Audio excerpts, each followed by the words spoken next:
కబుల్టులో breaking update చూస్తున్నాం. టాలీవుడ్ ప్రముఖ నటుడు అక్కినేని నాగార్జునకు సంబంధించిన మాదాపూర్లోని ఎన్ కన్వెన్షన్ సెంటర్ ను హైడ్రా అధికారులు కూల్చివేస్తున్నారు.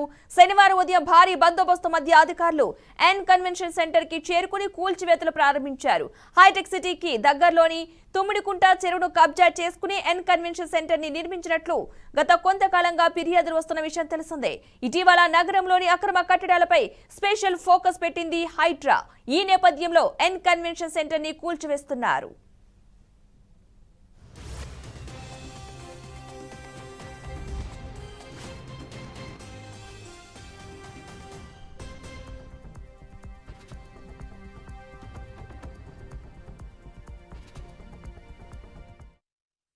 N3 రియాలిటీ ఎంటర్ప్రైజెస్ కింద ఎన్ కన్వెన్షన్ ఏర్పాటు చేశారు. దీనికి సినీ హీరో నాగార్జున వ్యవస్థాపక పార్ట్నర్. దీన్ని 10 ఎకరాల విస్తీర్ణంలో నిర్మించినట్లుగా తెలుస్తోంది.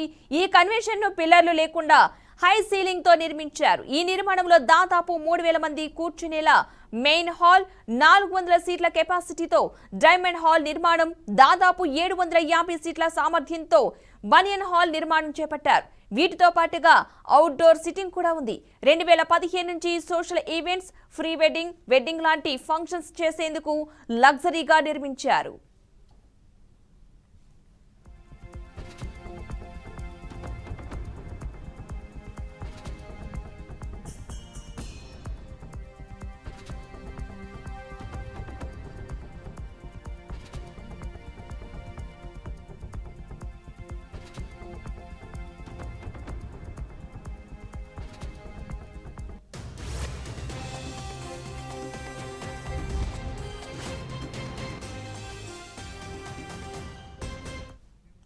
ఒకప్పుడు హైదరాబాద్ నగరం చెరువులతో నిండి ఉండేది. కానీ సిటీ అభివృద్ధి పేరుతో నగరంలోని అనేక చెరువులు కబ్జాలకు గురయ్యాయి.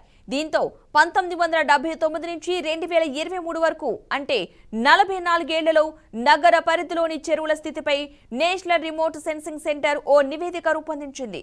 శాటిలైట్ చిత్రాల ఆధారంగా 56 చెరువులకు సంబంధించి వాస్తవ విస్తీర్ణం, ప్రస్తుత విస్తీర్ణంతో కూడిన సమాచారాన్ని Hyderabad disaster response asset protection agency హైడ్రాకు అందజేసింది. దీని ఆధారంగా కబ్జాలపై కొరడా జులిపించేందుకు హైడ్రా సిద్ధమైంది. ఈ నేపథ్యంలో ఎన్ కన్వెన్షన్ పై చర్యలు తప్పలేవు.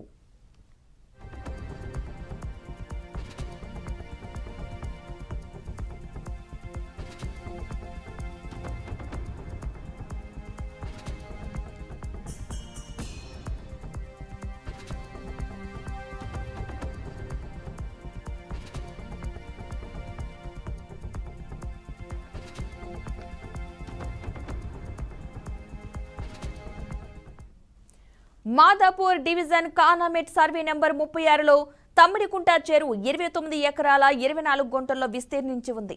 ఇప్పుడు ఈ చెరువు చుట్టూ కబ్జాలు చోటు చేసుకుంటున్నాయి. హీరో నాగార్జునకు చెందిన ఎన్ కన్వెన్షన్ చాలా వరకు తమ్మిడికుంటలోనే ఉందని చాలా కాలంగా ఆరోపణలు ఉన్నాయి.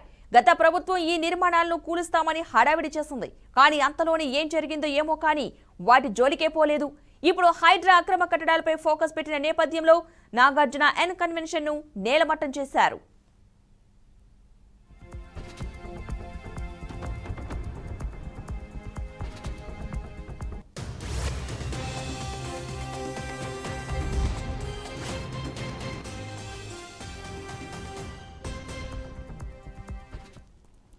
తమ్మిడికుంట చెరువు చుట్టూ కబ్జాలు చాలా కాలంగా సాగుతున్నాయి. ఇప్పటికే ఈ చెరువు దాదాపు 10 ఎకరాలకు పైగా కుచించుకుపోయింది. ఎన్ కన్వెన్షన్ ఆక్రమణలపై జనం కోసం అధ్యక్షుడు కసిరెడ్డి భాస్కర్ రెడ్డి హైడ్రా కమిషనర్ రంగనాథ్ కు ఫిర్యాదు చేశారు. గతంలో ఎన్ కన్వెన్షన్ ఆక్రమణలకు సంబంధించి జనం కోసం 2012లో లోకయుక్తలో ఫిర్యాదు చేశారు. అప్పటి నుంచి ఇప్పటి వరకు సంబంధిత అధికారులు ఎలాంటి యాక్షన్ తీసుకోలేదు. ఎన్ కన్వెన్షన్ కు తోడు శిల్పారామంకు ఎదురుగా ఆ వైపు నుంచి కూడా జోరుగా కబ్జాలు సాగుతున్నాయి. చుట్టుపక్కల సాగుతున్న నిర్మాణాల వ్యర్థాలను తీసుకువచ్చి ఈ చెరువులో పోస్తూ కబ్జాలకు పాల్పడుతున్నారు. చెరువుల కబ్జాల నేపథ్యంలో ఇరిగేషన్ డీఈపై అనేక ఆరోపణలు వెల్లువెత్తుతున్నా ఏం మాత్రం స్పందించడం లేదని, ఇవన్నీ వారి కనుసన్నుల్లోనే జరుగుతుందేమో అన్న అనుమానాలు సర్వత్రా వ్యక్తమవుతున్నాయి.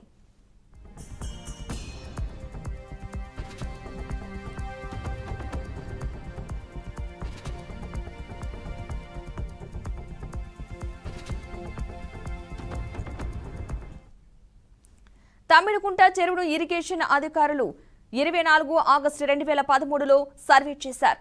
దీని పూర్తి విస్తీర్ణం 29.24 ఎకరాలుగా ఉన్నట్లు నిర్ధారించారు. అప్పటికి 29.06 ఎకరాల్లో నీరు ఉందని అధికారులు పేర్కొన్నారు. తమ్మిడికుంటకు 3717 లేక్ ఐడి కేటాయించారు. ఆ తర్వాతి కాలంలో ఈ చెరువు క్రమంగా కుచించుకుపోతూనే ఉంది. ఎన్ కన్వెన్షన్ పేరుతో సినీ హీరో నాగార్జున తమ్మిడికుంటను పెద్ద ఎత్తున ఆక్రమించారని ఆరోపణలు రాగా గత ప్రభుత్వ పెద్దలను కలిసి మేనేజ్ చేసుకున్నారని ఆరోపణలు వచ్చాయి.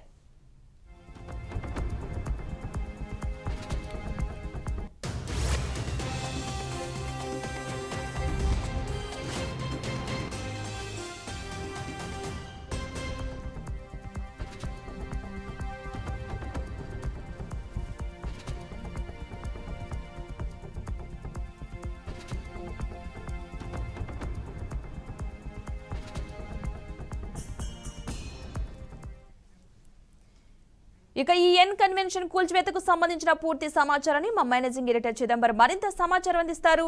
చిదంబర్, చెప్పండి, ఈ ఎన్ కన్వెన్షన్ కూల్చివేతకు సంబంధించిన అప్డేట్స్ ఏంటి?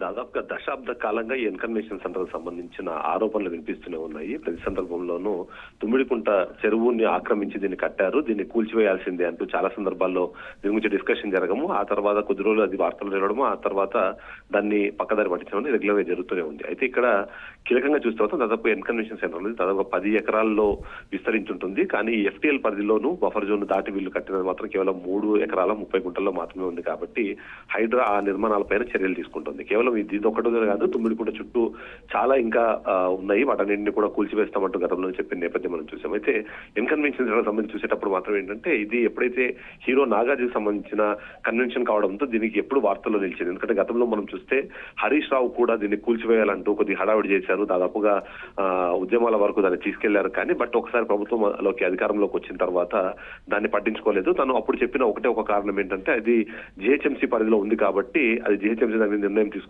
అనే ఒక మాట చెప్పేసి తను పక్క తప్పుకున్నారు. ఆ టైంలో కూడా పెద్ద స్థాయిలోనే పైరవీలు జరిగాయన్న ఒక ఆరోపణ కూడా వినిపించింది. అంతేకాకుండా ఆ తర్వాత చాలా మంది, ఎందుకంటే ఈ కన్వెన్షన్ సంబంధించి ఆరోపణలు వినిపిస్తున్న నేపథ్యంలో దాని ఎట్టి పరిస్థితులను కూల్చివేయాలని కొంతమంది లోకాయుక్తకి వెళ్ళడము, లోకాయుక్త కూడా ఆ కన్వెన్షన్ ని గమనించి ఏదైతే బఫర్ జోన్ లోను ఎఫ్టీఎల్ పరిధిలో ఏవైతే కట్టారో వాటిని కంపల్సరీ కూల్చేయాలని చెప్పి లోకాయుక్త నేపథ్యంలో కూడా అప్పుడు ఉన్న జోనల్ కమిషనర్ దాన్ని పెద్దగా పట్టించుకోలేదు అన్న ఆరోపణలు కూడా ఉన్నాయి.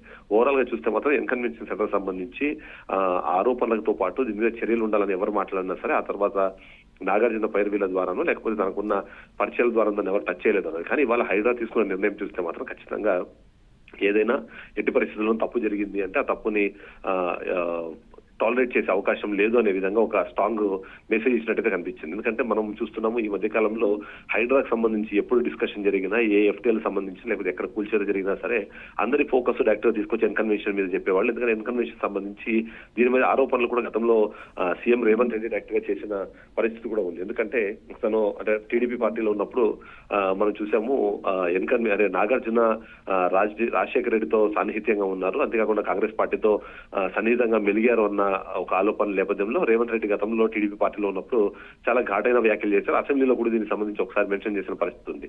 అయితే తను అధికారంలోకి వచ్చిన తర్వాత ఎప్పుడైతే హైడ్రాని ఏర్పాటు చేసే క్రమంలో చెరువుల్ని కుంటల్ని కాపాడడంతో పాటు ఆక్రమిత నిర్మాణాలు ఏవైతే ఉన్నాయో వాటి మీద చర్యలు తీసుకునేందులో ఖచ్చితంగా మేము చిత్తశుద్ధితో ముందుకు వెళ్తున్నాము అనే ఒక స్టేట్మెంట్ ఇచ్చారు. అంతేకాకుండా దానికి తగ్గట్టుగానే వర్క్ చేసుకుంటూ వెళ్తున్నారు. అందులో భాగంగా ఇవాళ కన్వెన్షన్ సెంటర్లను కూల్చివేసే క్రమం కానివ్వండి, ఆ చేస్తున్న పద్ధతి కానీ చూస్తే మాత్రం ఖచ్చితంగా తను ఇచ్చిన మాట కట్టుబడినట్టుగానే కనిపిస్తుంది. ఈ విషయంలో మాత్రం ఎట్టి పరిస్థితులు వెనక తగ్గేలాగా కనిపించలేదు అన్నది చాలా క్లియర్ గా అర్థమవుతుంది. అయితే కన్వెన్షన్ సంబంధించి చూసినప్పుడు మాత్రం ఏంటంటే కొద్దిపాటి నిర్మాణం అతనికి లాస్ అవుతుంది కానీ బట్ దీని తర్వాత చర్యలు కూడా ఉండాలని చెప్పి కొద్దిమంది ఇప్పటికే క్వశ్చన్ చేస్తారు. ఎందుకంటే ఆ సందర్భంలో ఎవరైతే పర్మిషన్ ఇచ్చారో పర్మిషన్ ఇచ్చిన వాళ్ళు ఆ పర్మిషన్ ఇచ్చిన తర్వాత దాన్ని కట్టిన తర్వాత ఇన్నిసార్లు ఆరోపణలు వచ్చిన తర్వాత కూడా దాని మీద చర్యలు తీసుకుని అధికారుల మీద కూడా ఖచ్చితంగా కేసులు బుక్ చేయాలనే విధంగా కూడా డిస్కషన్ అయితే జరుగుతుంది. పద్మ, అయితే దీన్ని బట్టి చూస్తే హైడ్రా అక్రమ నిర్మాణాలపై ఉపేక్షించేది లేదన్నట్టు అనుకోవచ్చు అంటారా?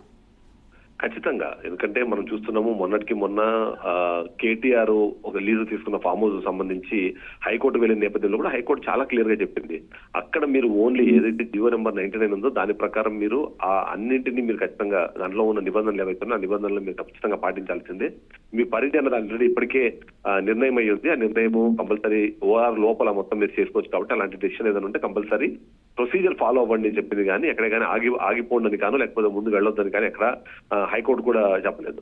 అంతేకాకుండా హైడ్రా తీసుకుంటున్న మరికొన్ని కీలకమైన నిర్ణయాలు చూస్తే మాత్రం ఏంటంటే ఏదైనా సరే ఒక నిర్మాణాన్ని కూల్చివేయాలనుకున్నప్పుడు వాళ్ళు ప్రాపర్ గా వాళ్ళకి నోటీసులు ఇస్తున్నారు. నోటీసులు తీసుకునే వ్యక్తులు లేనప్పుడు వాటిని నోటీసులు అక్కడ అందజేసినట్టుగా ఆ కట్టడాల మీద అంటిస్తున్నారు. అంటించిన తర్వాత వాటిని చూపించి ఆ తర్వాత చేస్తున్నారు. అదే కాకుండా యూజువల్లీ ఇలాంటివి కూల్చివేతలు వచ్చినప్పుడు వచ్చే పెద్ద ప్రాబ్లం ఏంటంటే 1 లేదా 2 బుల్డోజర్లో లేకపోతే వీటితో తీసుకొచ్చి కూల్చే ప్రయత్నం చేస్తారు. ఆ కూల్చే ప్రయత్నం చేసినప్పుడు ఇమీడియట్ గా వీళ్ళు కోర్టుకు వెళ్ళి స్టేలు తెచ్చుకోవడమో లేకపోతే ఉన్న నాయకులు కానీ మిగిలిన వాళ్ళు వచ్చి దాన్ని ఆపే ప్రయత్నం చేస్తారు. కానీ ఆ అవకాశం లేకుండా అంటే heavy equipment and advanced equipment, అది కూడా లార్జ్ స్కేల్ లో ఎక్విప్మెంట్ తీసుకొచ్చి కూల్చివేతలు చేపడుతున్నారు. కాబట్టి ఆ ఎవరైతే కూల్చివేతలు జరుగుతున్నాయో వాళ్ళు దాని మీద ఆలోచించి రియాక్ట్ అయ్యే లోపు ఆ కూల్చివేతలలో కంప్లీట్ అయిపోతుంది. మేబీ ఉంటే ఒక 1-2 hours ఉంటున్నాయి కానీ బట్ అప్పటికి అది అయిపోయిన తర్వాత హైకోర్టులు కానివ్వండి ఏవైనా కోర్టులు ఏంటంటే ముందుగా నిలిపివేయడానికి ఇష్టపడతాయి కానీ ఆన్ ప్రాసెస్ లో ఉన్నప్పుడు నిలిపేయడానికి ఇష్టపడవు. కాబట్టి అట్లా అవి ఎప్పుడు ఆగకుండా ప్రస్తుతానికి వెళ్తున్నాయి. అంతేకాకుండా రంగనాథ్ కూడా ఎన్ని ప్రెషర్స్ వచ్చినా సరే చాలా క్లియర్ గా చాలా ఓపెన్ గా చెప్తారు. ఎందుకంటే హైడ్రా అన్నది ప్రారంభించింది, దాన్ని నడిపిస్తున్నది ఒకటే ఒక రీజన్. దీంట్లో ఎలాంటి రాజకీయ కక్షలు లేవు.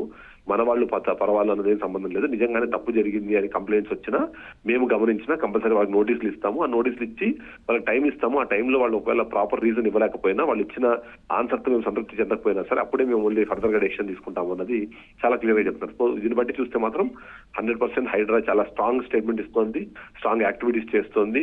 నిజంగానే నాగార్జున లాంటి సినీ హీరోనో లేకపోతే పెద్ద సెలబ్రిటీకి సంబంధించిన అంత కాస్ట్లీ ల్యాండ్ ని కాపాడుకోలేనప్పుడు ఇంకా మిగిలిన వాళ్ళు లేకపోతే చిన్న ఏవైతే ఆక్రమణలకు పాల్పడ్డారో వాళ్ళు తప్పించుకునే అవకాశం లేదన్న ఒక స్ట్రాంగ్ వార్నింగ్ అయితే ఇచ్చినట్టుగా మనము భావించాల్సిందే పద్మ.